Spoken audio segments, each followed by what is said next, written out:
Cuando yo hablo de puntos ciegos, inmediatamente los conductores de autos pueden recordar algún momento, algún episodio donde usted por poco y se accidenta porque estaba en el punto ciego de alguien o alguien estaba en el punto ciego suyo. Usted vio el retrovisor, usted vio el espejo, pero estaban en ese punto donde usted no los miraba y se confió y de pronto se estrelló, o de pronto por poco y se estrella. Y usted sabe que el punto ciego puede ser peligroso.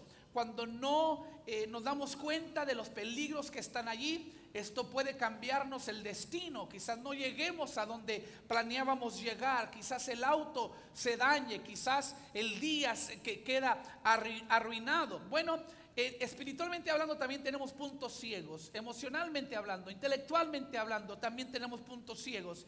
Y el enemigo siempre va a aprovechar de esos puntos ciegos para sorprendernos, para acercarse sutilmente y tratar de desviarnos de nuestro propósito en el Señor, tratar de descarrilarnos para perder la vía en la cual el Señor nos lleva. Y el día de hoy, hablamos del cinismo la semana pasada, el día de hoy quiero hablar de las comparaciones. Diga conmigo, comparación. Estaba leyendo la historia de un pastor que cuando era niño, dice, este pastor comparte un cumpleaños con su hermana que es 3 años menor. Es decir, cumplen años el mismo día, 3 días separados.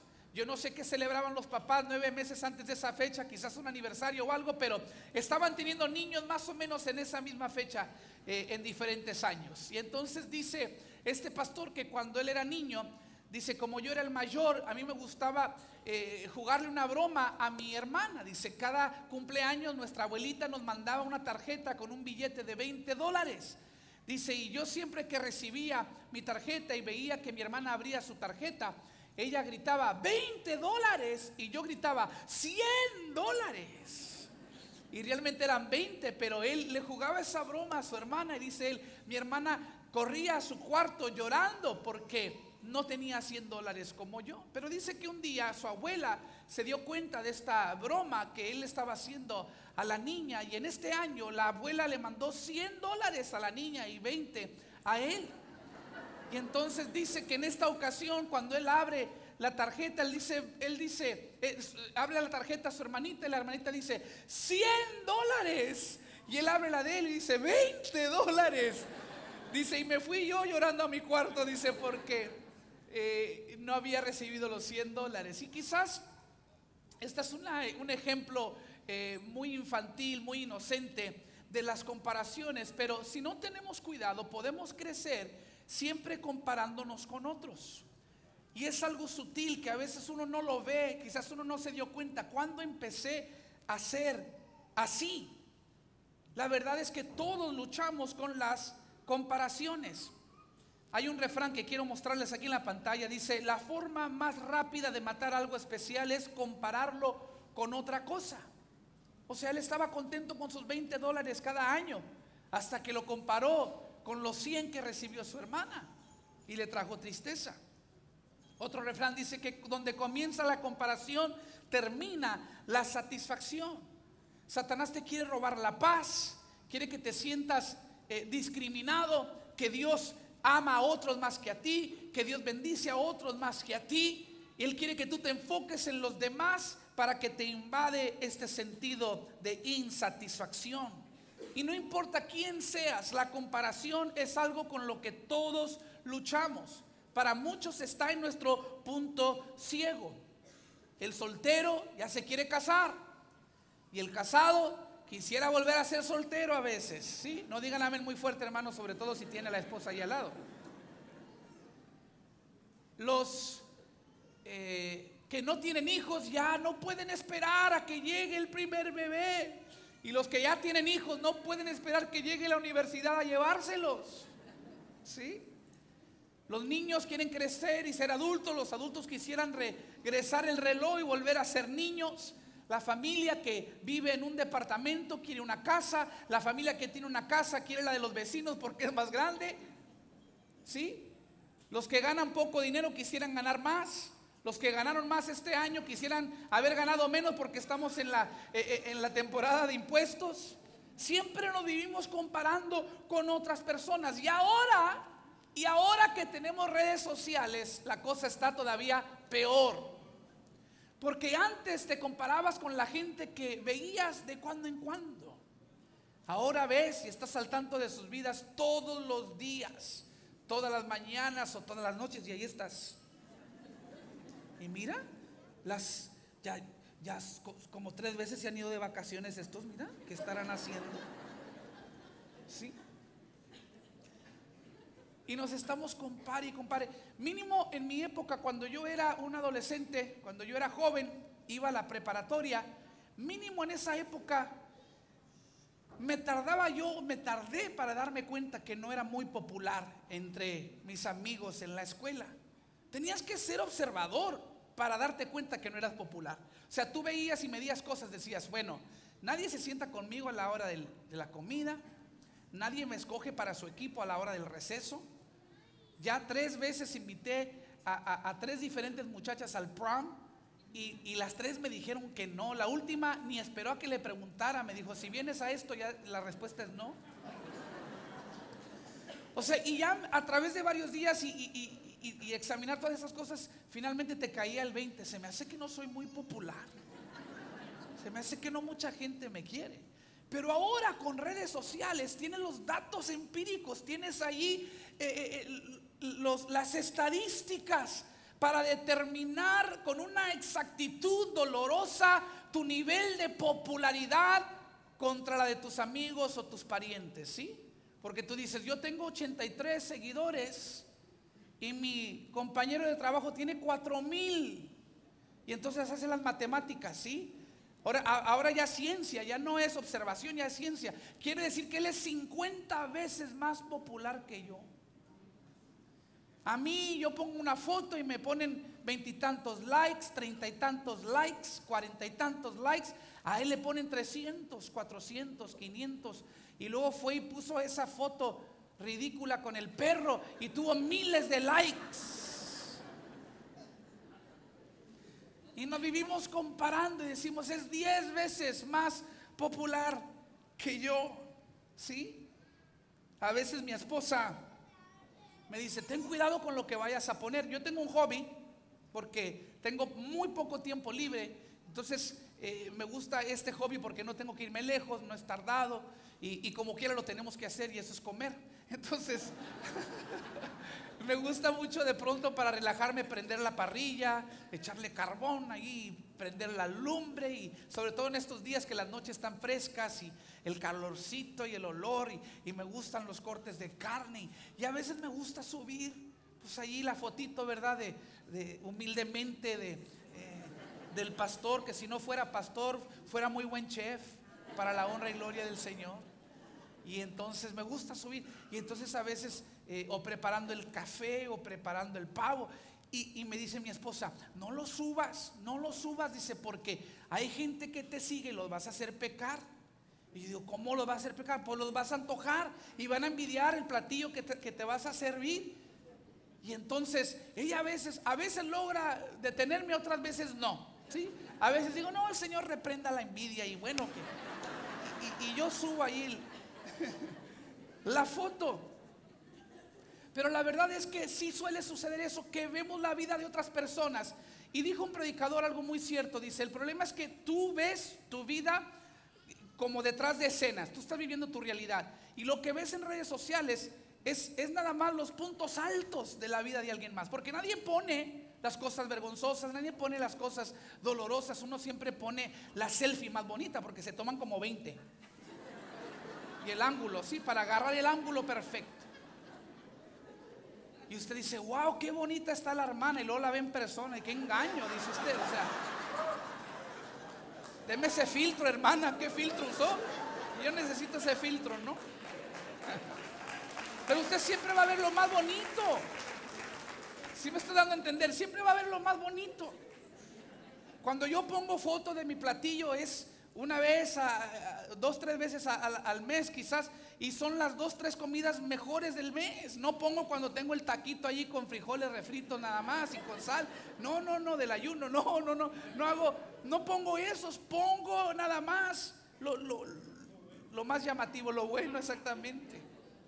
Entonces a veces no nos hace bien estar viviendo de esta manera comparándonos con otras personas, porque esto despierta sentimientos de celo, de envidia, de insatisfacción. Miren lo que dice Santiago capítulo 3 versículo 14: si tienen envidias amargas y ambiciones egoístas en el corazón, no encubran la verdad con jactancias y mentiras. En otras palabras, no se engañen a ustedes mismos. Entonces el día de hoy vamos a tomar el consejo de Santiago y vamos a sacar a la luz la verdad, y vamos a exponer esa verdad que existe en muchos de nosotros que nos vivimos comparando, y vamos a vencer contra la trampa de las comparaciones. Para los que toman apuntes, les voy a dar 3 puntos prácticos, bíblicos, fáciles para vencer contra las comparaciones, o para no caer en la trampa de las comparaciones. ¿Está listo? Número 1, apunte esto: corre tu propia carrera. Corre tu propia carrera. O lo podemos decir también, permanece en tu propio carril. ¿Sí? Cuando uno va manejando, a veces los accidentes se provocan porque alguien cambió de carril. A veces estamos en un carril y vemos que, sobre todo cuando hay tráfico, y vemos que el otro va más rápido y que nos va pasando un carro y otro carro, y luego uno dice, pues yo también quiero ir más rápido, y se cambia de carril, y luego viene alguien y le pega por atrás. Entonces a veces tenemos que permanecer en nuestro propio carril. ¿Por qué? Porque las comparaciones nos dan 2 posibles resultados y ninguno de los 2 agrada a Dios. Por ejemplo, si yo soy guitarrista y yo llego a la reunión del domingo y me comparo con los guitarristas que están acá arriba, yo voy a tener uno de 2 sentimientos dependiendo mi nivel de talento en la guitarra. Yo voy a ver a los guitarristas y voy a decir, no hombre, ¿yo qué estoy haciendo? Ya no debo de tocar, nunca voy a llegar a tocar como ellos, y me voy a la casa y alzo la guitarra y la meto debajo de la cama y entierro mi sueño. Ese sentido de inferioridad me va a limitar de alcanzar mi propósito en Dios y de desarrollar mi talento. La otra cosa que puede suceder es que yo llegue a la reunión, los veo y digo, no traen nada, yo toco mejor que ellos. ¿Y por qué no me han puesto a mí sobre la plataforma si yo soy mejor músico? Y aunque sea verdad, ese espíritu de orgullo y superioridad, Dios no lo puede usar y Dios no se agrada de él. ¿Está conmigo? Entonces las comparaciones son una trampa. O te vas a sentir inferior o te vas a sentir enorgullecido o superior. Y ninguna de las 2 cosas agrada a Dios. Entonces tenemos que matar este hábito porque es tan desagradable a Dios, es tan perjudicial a nosotros. Sin embargo, tenemos que verlo a la luz de la palabra porque es muy fácil caer en la trampa. Miren lo que dice Lucas 18, versículos 9 al 12. Dice que Jesús en una ocasión contó la siguiente historia a algunos que tenían mucha confianza en su propia rectitud. O sea, estos estaban del otro lado de la moneda. Estos vivían comparándose con otros, pero sintiéndose superior. Despreciaban a los demás, dice así el versículo 9. Y luego el versículo 10 dice que Jesús dice esta historia: 2 hombres fueron al templo a orar. Uno era fariseo y el otro era un despreciado cobrador de impuestos. Pausa, déjalo allí. Los fariseos eran muy admirados porque eran hombres muy religiosos, conocían el Torá o su Biblia, lo conocían, se lo habían memorizado, eran hombres que seguían la ley de Dios, influyentes en la sociedad, tanto en la religión como en el gobierno. Eran admirados porque eran eruditos en las escrituras. Y los cobradores de impuestos se consideraban los peores pecadores. Incluso si usted lee la Biblia, dice que muchos criticaban a Jesús y decían esto: es amigo de pecadores y cobradores de impuestos. O sea, los cobradores de impuestos tenían su propia categoría porque eran lo peor de lo peor. Y usted dice, bueno, a nadie nos gustan los agentes del IRS, pero ¿por qué los consideraban tan graves pecadores? Les voy a decir por qué. Porque los judíos vivían bajo el dominio del Imperio Romano. Entonces cobrar impuestos como judío para el gobierno romano era darle la espalda a tu propia raza, era ser traidor y sacarle de la bolsa a tus hermanos judíos dinero para darle al gobierno enemigo. a los que nos oprimen, a los que nos están limitando. Está conmigo. Entonces les consideraban los peores de los pecadores a los cobradores de impuestos. Entonces Dios hace una analogía o pinta una parábola en la historia y dice: dos hombres, uno fariseo, otro un despreciado cobrador de impuestos, fueron al templo a orar. Y el fariseo de pie, mire esto, apartado de los demás, hizo la siguiente oración. O sea, se apartó de los demás para que nadie lo oyera. Y él dijo esta oración: Señor, te agradezco, mi Dios, que no soy un pecador como toda esta bola de impíos. ¿Sí? Pues no engaño, no peco y no cometo adulterio. Y para nada soy como aquel cobrador de impuestos. Ayuno 2 veces a la semana y te doy el diezmo de mis ingresos. Y él esperaba que el cielo se levantara y dijera: ¡ah, bravo, bravo! Pero ¿cuántos ven esta oración y dicen: yo jamás oraría así? O sea, qué ridículo. ¿Cuántos dicen así, no? O sea, ¿qué tipo de oración es esa? Bueno, todos ustedes que acaban de levantar la mano acaban de cometer el mismo error que cometió este tipo. Porque él estaba diciendo: yo nunca haría lo que hacen aquellos, y nosotros diciendo: yo nunca haría lo que hizo este. Y todo el tiempo es nuestro orgullo hablando. Ya ve qué tan fácil. El punto que quería crear con esa trampa es de que es muy fácil caer en este juego de las comparaciones. Por eso tenemos que ser intencionales en permanecer en nuestro carril, en correr nuestra propia carrera. Miren lo que dice el escritor a los Hebreos, Hebreos 12, versículos 1 al 3. Por lo tanto, ya que estamos rodeados por una enorme multitud de testigos de la vida de fe, quitémonos todo peso que nos impida correr, especialmente el pecado que tan fácilmente nos hace tropezar, y corramos con perseverancia la carrera que Dios nos ha puesto por delante. Pausa. A cada uno de nosotros Dios nos ha puesto una carrera por delante. Es decir, Dios tiene un plan y un propósito para tu vida y te ha equipado para llegar al punto final, para llegar a tu destino, para llegar a tu llamado, para cumplir con tu propósito. Todos tenemos propósito. Quiere decir que todos tenemos talentos y recursos que Dios nos ha dado para cumplir ese propósito. Todos tenemos carrera. Diga conmigo: todos tenemos una carrera. Y entonces dice el escritor de los Hebreos: vamos a correr nuestra carrera, quitándonos todo peso que nos impida avanzar. Y luego, ¿cómo lo hacemos? Dice: esto lo hacemos al fijar la mirada en Jesús, el campeón que inicia y perfecciona nuestra fe. Debido al gozo que le esperaba, Jesús soportó la cruz sin importarle la vergüenza que ésta representaba, y ahora está sentado en el lugar de honor junto al trono de Dios. En otras palabras, Jesús llegó a la meta. Entonces nosotros debemos poner la mirada en Jesús al correr nuestra carrera, puestos los ojos en Jesús, el autor y consumador de nuestra fe. Entonces es muy sencillo. Esta carrera que Dios ha puesto delante de nosotros la vamos a ganar si ponemos nuestra mirada ¿en quién? En Jesús. Ahora vaya conmigo a 1 de Samuel, primer libro de Samuel, capítulo 18, versículos 6 al 9. Les doy un poquito de fondo. David acaba de derrotar a Goliat y el pueblo está celebrando, y dice así: cuando el ejército de Israel regresaba triunfante después de que David mató al filisteo, mujeres de todas las ciudades de Israel salieron para recibir al rey Saúl. Cantaron y danzaron de alegría con panderetas y címbalos. Este era su canto: Saúl mató a sus 1000 y David a sus 10,000. Esto hizo que Saúl se enojara mucho. ¿Qué es esto?, él dijo. Le dan crédito a David por 10,000 y a mí solamente por 1000. Solo falta que lo hagan su rey. Versículo 9, mire esto: desde ese momento Saúl miró con recelo a David.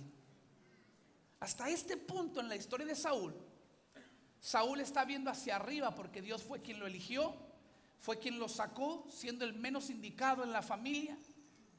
Y la Biblia dice que Dios lo levantó, llegó a ser el hombre más alto de estatura en todo Israel. Dice la Biblia que era guapo. Para que la Biblia diga que era guapo, es que era guapo, ¿sí? Era de buen parecer el tipo. Él tenía muchas cosas por las cuales es sentirse bendecido. ¿Está conmigo? Pero en el momento en que él dejó de poner los ojos en Jesús, escuchó este canto y dejó de poner los ojos en Jesús y empezó a ver ¿a quién? A David. Y lo empezó a ver con recelo. Es decir, él iba corriendo así y de pronto empezó a correr así. Y así estamos muchos de nosotros.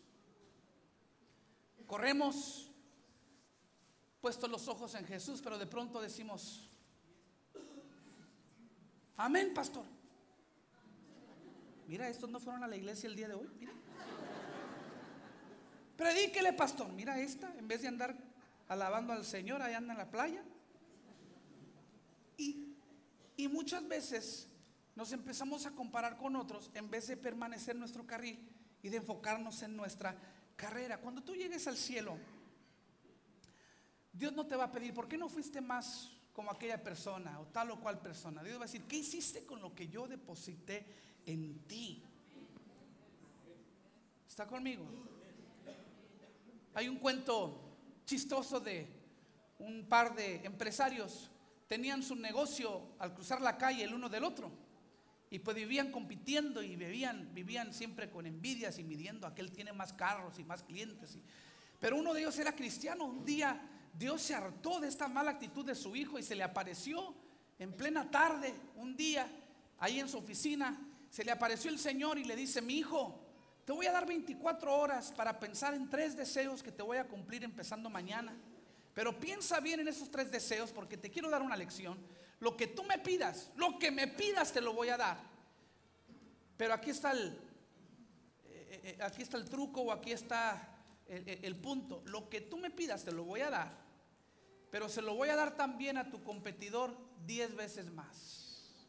Dios quería tratar con el corazón de su hijo. Pues el hombre se fue para su casa, regresó a las 24 horas y ¡pum!, se le aparece el Señor a la mera hora que él había dicho. Y entonces dice: mi hijo, ¿ya pensó usted en los 3 deseos? Y dijo el hombre: sí, ya los tengo. Dice: quiero primero que me hagas el hombre más guapo del mundo. Yo quiero que cuando mi esposa me vea se caiga de espaldas a ver la hermosura del Señor. Y entonces dice el Señor: ten en mente que te lo voy a cumplir, pero vas a ser el segundo más guapo del mundo, porque lo que yo hago por ti lo voy a hacer 10 veces más por tu competidor. Dijo el hombre: bueno, me molesta. Él pensó: me molesta, pero bueno, a ver, al rato lidiamos con eso. Y de pronto cambió Dios su semblante y era el segundo más guapo del mundo. Segundo deseo, dice: te voy a pedir que me hagas un multimillonario, que nunca me falte nada. Y era cristiano y dice: quiero diezmar a la iglesia y quiero. Y entonces Dios le dice: está bien, te voy a dar el deseo, te voy a prosperar, pero ten en mente que si tú vas a ser multimillonario, tu competidor va a ser billonario. Entonces dijo: bueno, Señor, pues está bien, al rato lidiamos con eso. Tercer deseo, le dice el Señor: Señor, quiero que me des, dice el hombre, quiero que me des un leve infarto.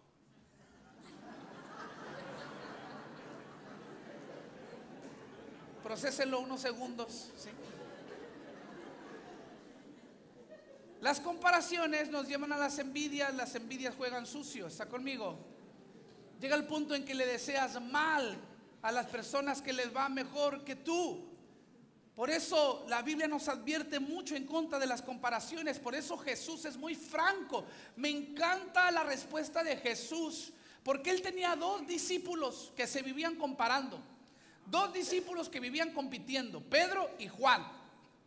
Estos 2, mire cómo eran. Juan escribe que cuando Jesús resucitó, dice Juan cuando escribe su carta, mire lo fastidioso que era Juan. Él habla de sí mismo en tercera persona. En su epístola, o en su, vamos a decir, en su evangelio más bien, cuando él habla de sí mismo, él no dice Juan, él dice el discípulo que Jesús amaba. Quítate, Juan. ¿Sí? Por favor. Decía, el discípulo que Jesús amaba. Dice, cuando Jesús resucitó, corrieron Pedro y el discípulo a quien Jesús amaba. Y el discípulo a quien Jesús amaba corrió más rápido y llegó antes que Pedro. Mire cómo vivían compitiendo, ¿sí? Como echándole en cara: te gané. Entonces Jesús resucita y luego llama a cuentas a Pedro. Recuerda que Pedro había negado a Jesús 3 veces antes que cantara el gallo 2 veces.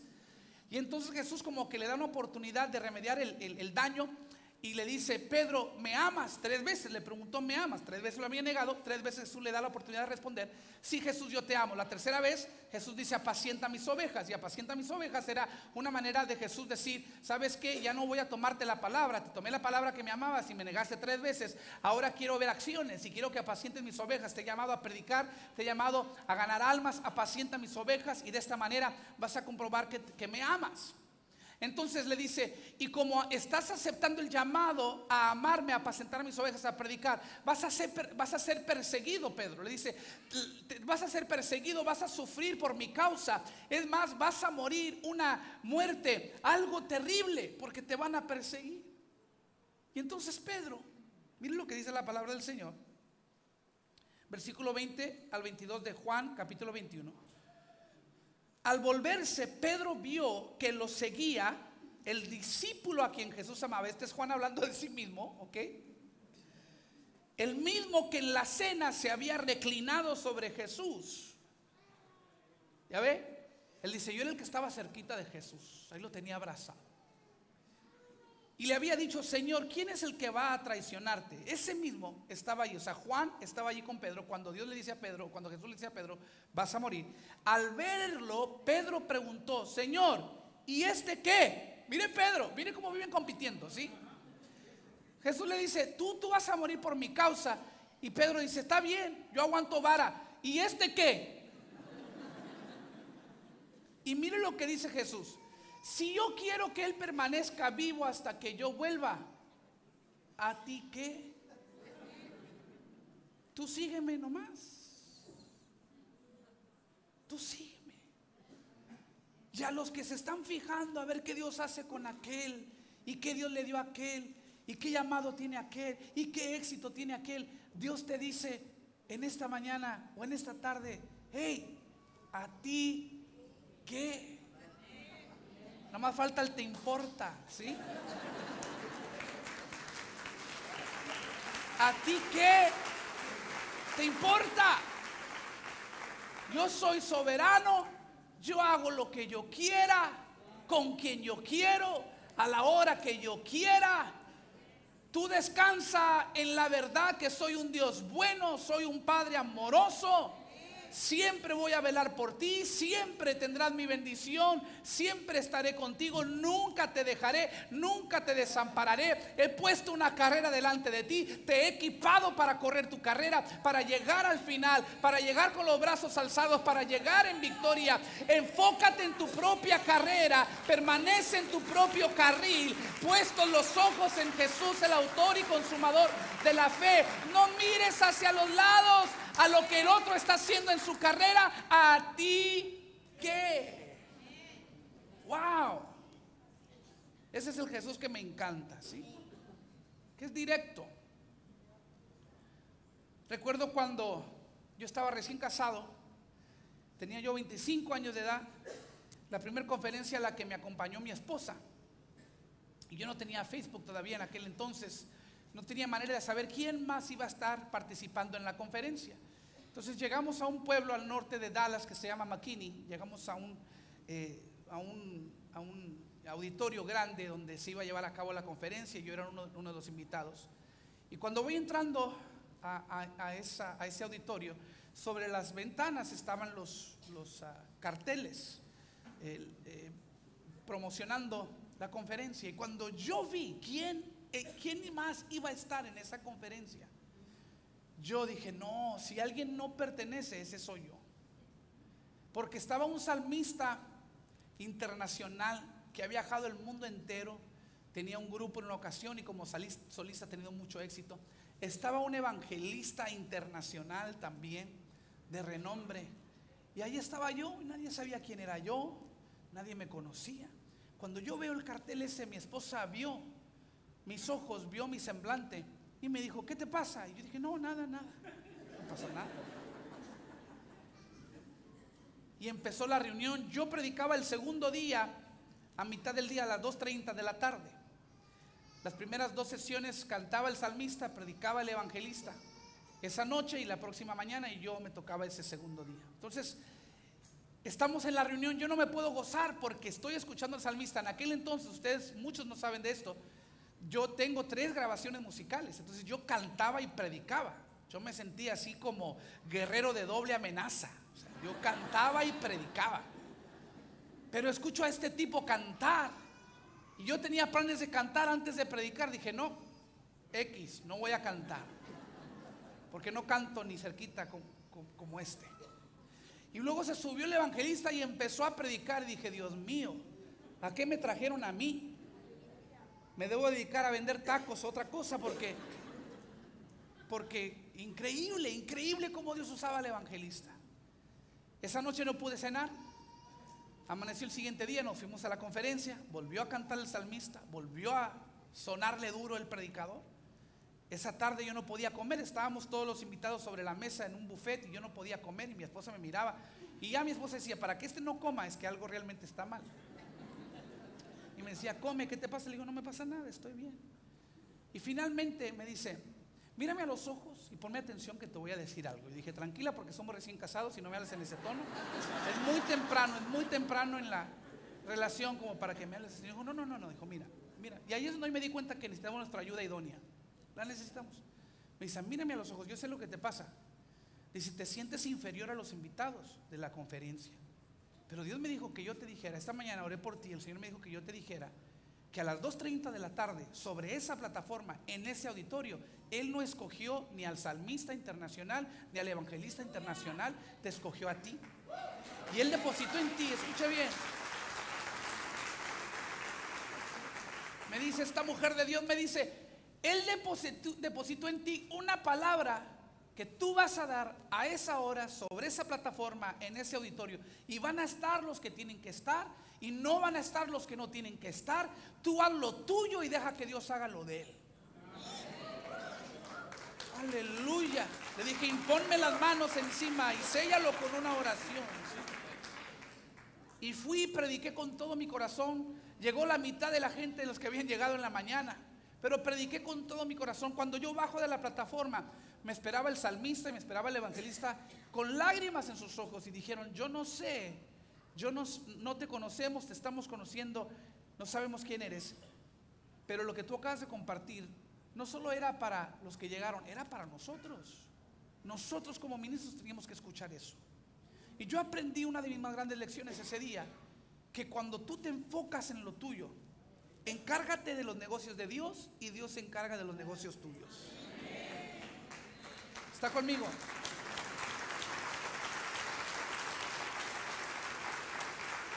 Aprendí a dejar de compararme con los demás. A ti te puedo decirle de hoy, nunca te compares con nadie, siempre aprende de todos. Admira y aprende, pero no te compares para sentirte inferior. Es más, celebra lo que Dios está haciendo en otras personas. Ese es mi punto número 2. ¿Cómo vencer la trampa de las comparaciones? Celebra la bondad de Dios en la vida de otras personas. No es natural hacerlo, no lo vas a sentir naturalmente. Celebrar las victorias de alguien más tiene que ser una decisión intencional, porque si nada más te comparas te vas a sentir discriminado. Ahora, lo hemos vivido. Quizás tú tienes un carro, tienes un Ford Focus, pero tú contento con tu carrito decías, gracias Señor que no ando a pie, gracias Señor que ya no ando en bicicleta, ya me diste mi carro. Y estabas muy contento con tu carro hasta que llegó el otro con una Cadillac. ¿Sí? Yo no envidio a la BMW que se parqueó ahí enseguida de mí, negra, con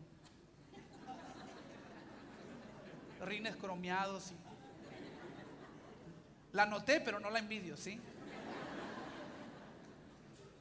¿Sabe por qué no la envidio? Porque yo sé, no sé de quién es, pero yo sé de quien sea. Es mi hermano, es mi hermana en Cristo. Entonces cuando a mí se me antoje, le digo al hermano, dame un aventón en la camioneta y voy a disfrutar la BMW sin el pago, ¿se imagina? Aleluyita. No envidie. Alégrese por las victorias de sus hermanos, de sus amigos, de sus parientes, hasta de la suegra. Alégrese, hombre.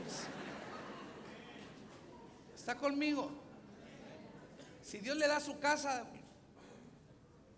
váyase a vivir. Gloria a Dios en su casa, suegra. Gloria a Dios. A veces estamos contentos con nuestra casa hasta que vemos la que están construyendo los vecinos. ¿Sí o no? A veces dices, tengo una vida buena, gracias a Dios que ha sido bueno conmigo. Y luego te metes al Instagram de tu mejor amiga y ahí está esas fotos que a veces, ¿qué puedo decir? Medias bañadas, ¿verdad? Que se dice, bien bañada. Ahí está con su libro y al lado del libro se le ven los piecitos y al cruzar los piecitos está la piscina, ¿sí? Y tú ahí de que, wow, ¿en serio? O sea, tú estás acá en el humo cocinando, los niños no se callan, grite y grite, dame de comer. Y tú ves eso y dices, wow. Amiga, odio tu libro, odio tus pies y odio la piscina que está ahí en el trasfondo. Y luego todo hater, ¿no? Uno le amplia así a ver si tiene callo en los pies para de perdido decir, están más bonitos mis pies que los de ella. Sí. Celebra la bondad de Dios en la vida de otras personas. Lo que yo le voy a decir enseguida no está en la Biblia, pero yo vivo como que si estuviera en la Biblia.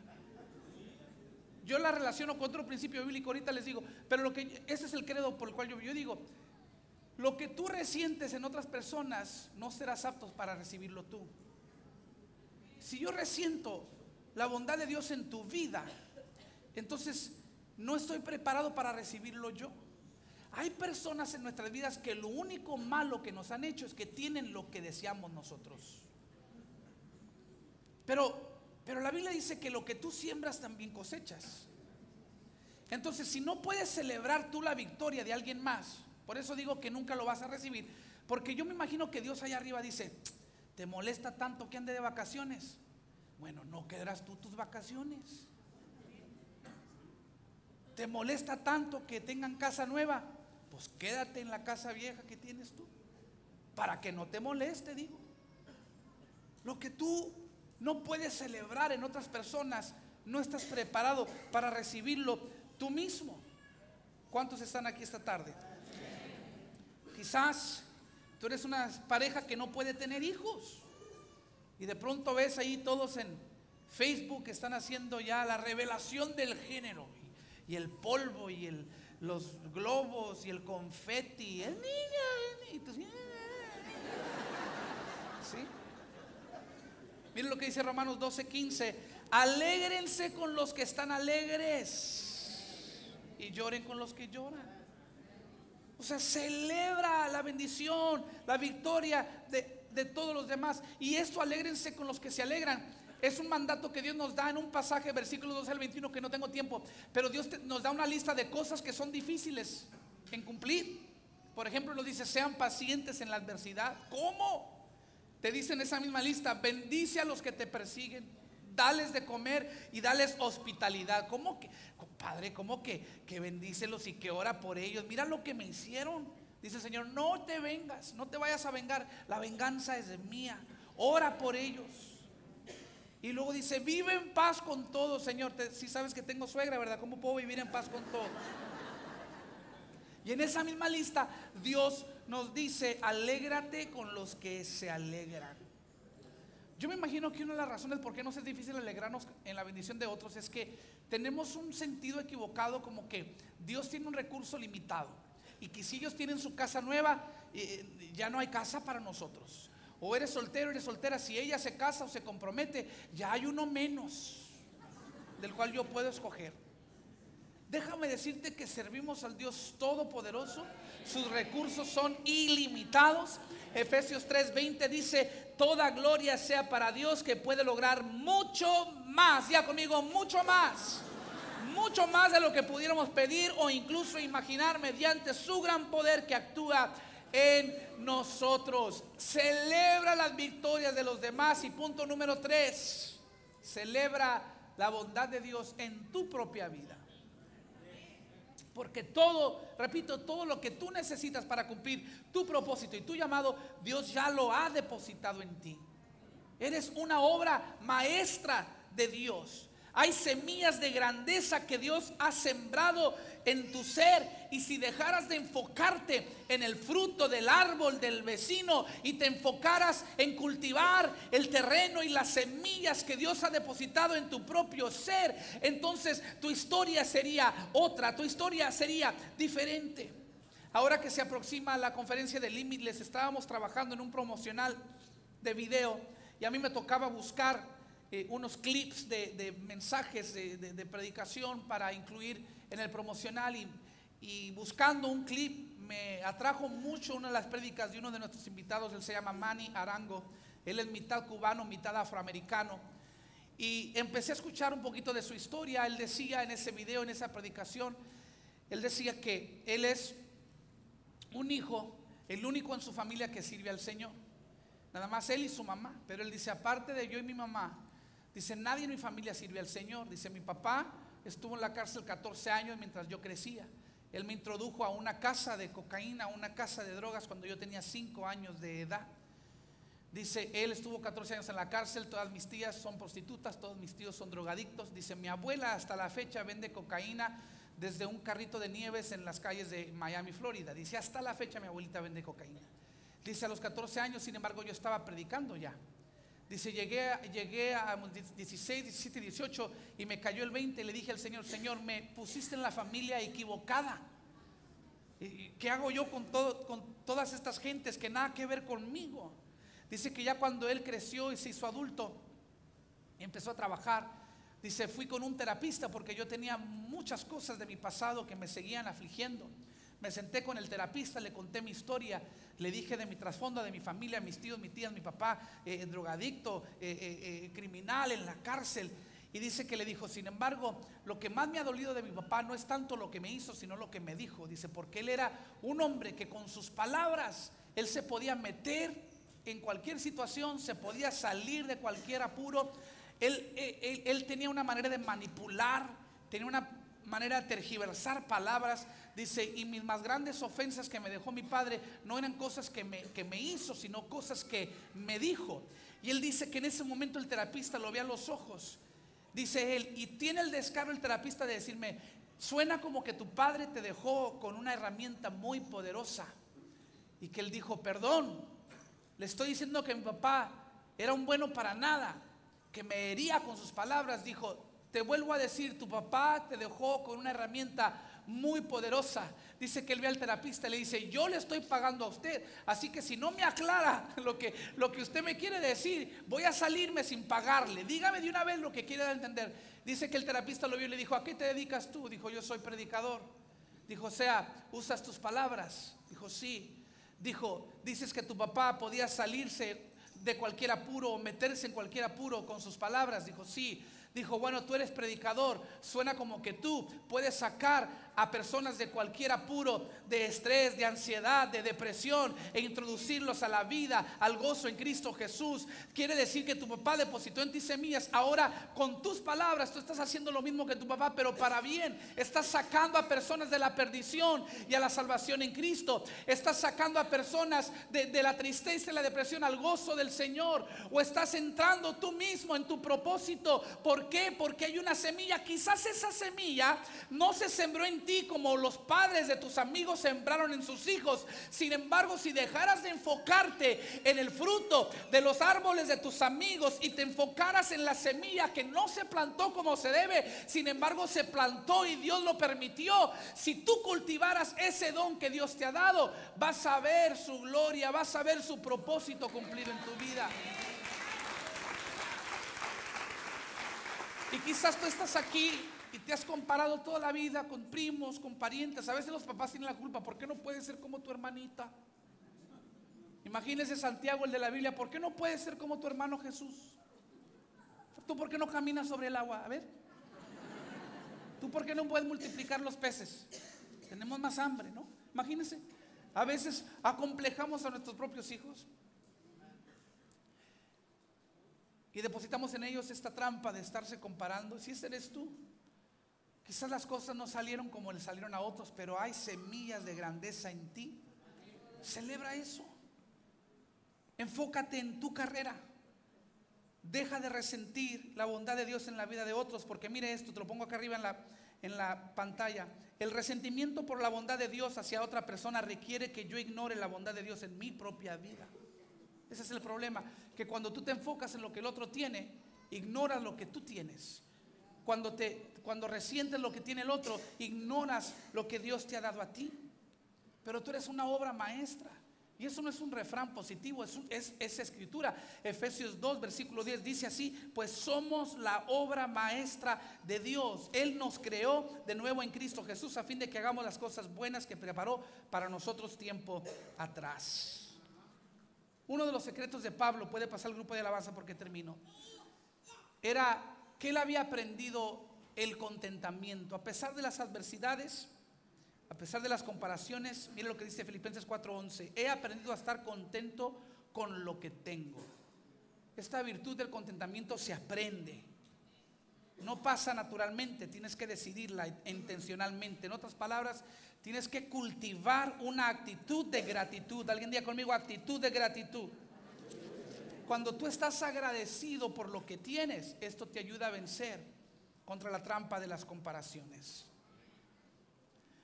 Recuerdo que en una etapa de estancamiento en mi vida ministerial, yo era muy joven, Dios me empezaba a abrir muchas puertas, pero de pronto entré en un estancamiento y como que me empecé a frustrar como predicador, como ministro. Y en ese entonces, yo tengo un amigo que ustedes conocen, es amigo de la casa, Job González, es un tremendo salmista, adorador, que ahora él vive en Houston, es uno de los salmistas de la iglesia Lakewood, una de las más grandes en Estados Unidos. Y recuerdo que él estaba pasando una etapa de estancamiento y estaba a punto de tirar la toalla y dedicarse a otra cosa y abandonar el ministerio.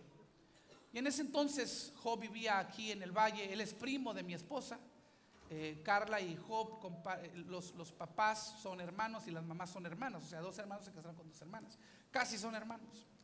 Y entonces Job, yo sabía de lo que él estaba pasando y él se iba a ir de la ciudad, él se iba a ir del valle y le habían ofrecido un trabajo en otra ciudad y él se iba a ir. Y cuando yo me di cuenta que él estaba por abandonar el ministerio y que se iba a ir, yo lo llamé y le dije: te invito a unos tacos. Y nos fuimos a una taquería ahí en la ciudad de Weslaco. Y yo no quería que él se fuera sin que yo le pidiera perdón. Lo senté, estábamos yo y él nada más en una mesita de dos sillas, él enfrente, yo al cruzar, y lo veo a los ojos y empecé a llorar y le dije: Job, antes de que te vayas, solamente quiero confesarme y pedirte perdón. Y él me dice: ¿por qué me vas a pedir perdón si nunca me has ofendido? Le dije: quizás no a sabiendas, pero tú no sabes que yo por muchos años te he envidiado, porque Dios me ha llamado a predicar, pero mi primer pasión fue la música. Y yo siempre he envidiado tu manera de ministrar a través del canto. Tienes una unción tremenda, tienes un talento, un don increíble. Y muchas veces yo le he dicho al Señor: Señor, ¿por qué no me dice el talento que tiene Job González? Yo quisiera cantar como él. Y a medida que yo le estoy confesando y pidiendo perdón, Job empieza a llorar. Entonces imagínense esta escena: dos hombres dados y derechos, sentados viéndose a los ojos, llorando. La gente se nos quedaba viendo así como que: ¿y estos qué onda, verdad? Andan medios. Y él empieza a llorar y me dice: pues si a esas vamos, yo te tengo que pedir perdón a ti. Y le dije yo: ¿por qué? Dice: porque yo siempre he envidiado la manera en que tú predicas. Y yo siempre le he dicho al Señor: Señor, me diste el canto, pero a veces me invitan a predicar y yo quisiera tener la elocuencia, yo quisiera tener la habilidad, la facilidad de palabras que tiene Charlie. ¿Por qué no pudiste ser como Charlie? Oiga, y terminamos llorando. Ahí la gente pensó que nos reconciliamos, ¿sí? Terminamos riéndonos a carcajadas de lo que nos había sucedido y todo esto. Y aprendimos una gran lección, de que si dejara yo de enfocarme en lo que Dios había depositado en Job, y Job dejaba de enfocarse en lo que Dios había depositado en mí, y cada quien se enfocara en lo que Dios le dio, pudiéramos ser un gran equipo, cada quien en su carril, cada quien en su área.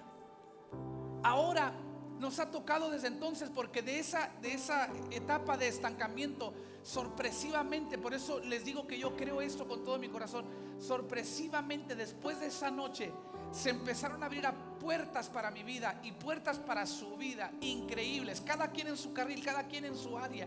La manera en que él llegó a Houston y llegó a Lakewood es una historia increíble. La manera en que nosotros llegamos a McAllen y plantamos Vital es una historia increíble que no tengo tiempo. Pero en ese momento nosotros pudimos sentir que Dios nos liberó de algo. Dejamos de compararnos y empezamos a enfocarnos en nuestra propia carrera y a celebrar lo que Dios había depositado en mi vida y celebrar lo que Dios había depositado en su vida. Son nuestros 3 puntos. Cuando te enfocas en tu propia carrera, celebra lo que Dios hace en otro, celebra lo que Dios hace en ti, y allí estalló la gloria de Dios para nuestras vidas y para nuestros ministerios. Nuestro destino cambió y nuestras vidas jamás han vuelto a ser las mismas.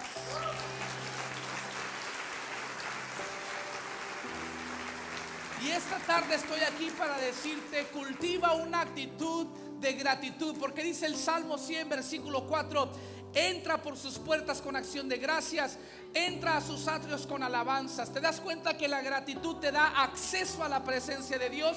La gratitud te trae cerca a tu milagro, cerca a tu rompimiento, cerca a tu victoria. No dejes que esta comparación se arrime en tu punto ciego, No dejes que las comparaciones y las envidias y los celos te sorprendan en tu punto ciego. Hoy es el día de decir: Señor, yo voy a estar agradecido por la carrera que me has llamado a correr.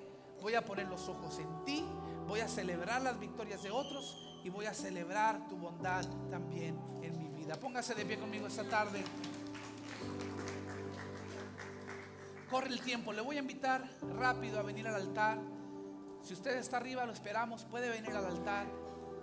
Quiero ver a aquellas personas que el día de hoy dicen: ¿sabes qué, Señor? ¿Sabes qué, pastor? Yo ya voy a darle fin a este ciclo vicioso de andar comparándome con otras personas y andar deseando lo que otro tiene. Me voy a enfocar en las semillas que Dios ha depositado en mi vida y voy a dar fruto y quiero verlo crecer. Este próximo viernes es una tremenda oportunidad para que esas semillas que Dios ha depositado en ti, tú las descubras, las desarrolles y las emplees en el ministerio, en el servicio a Dios. Y decir: es tiempo de que yo empiece a darle validez a aquello que Dios ha depositado en mí. Es tiempo que yo empiece a utilizar esos recursos, esos talentos, esas habilidades que Dios me ha dado. Me voy a enlistar, pero en términos generales quiero orar por todos. Aunque no sirvas en la iglesia, aunque no tengas tiempo, quizás nada más los domingos estás con nosotros, también por ti quiero orar. Si tú quieres ponerle fin a este ciclo vicioso de estar viendo a los demás, deseando lo que otro tiene, y estás listo para abrazar lo que Dios ha destinado para ti, este es tu momento. Este es tu momento. Ahí vienen personas.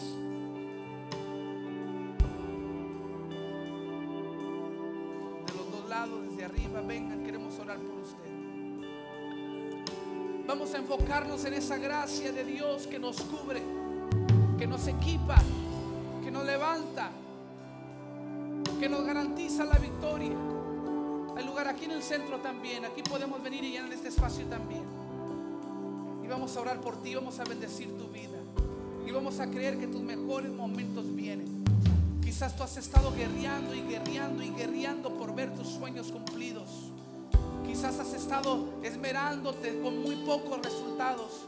Pero creo en esta tarde que Dios está por abrir las puertas de los cielos a tu favor.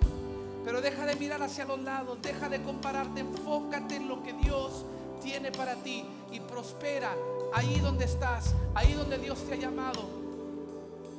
echa raíces y empieza a crecer. Te alabamos, Señor. Vamos a adorar el nombre del Señor. Cantemos.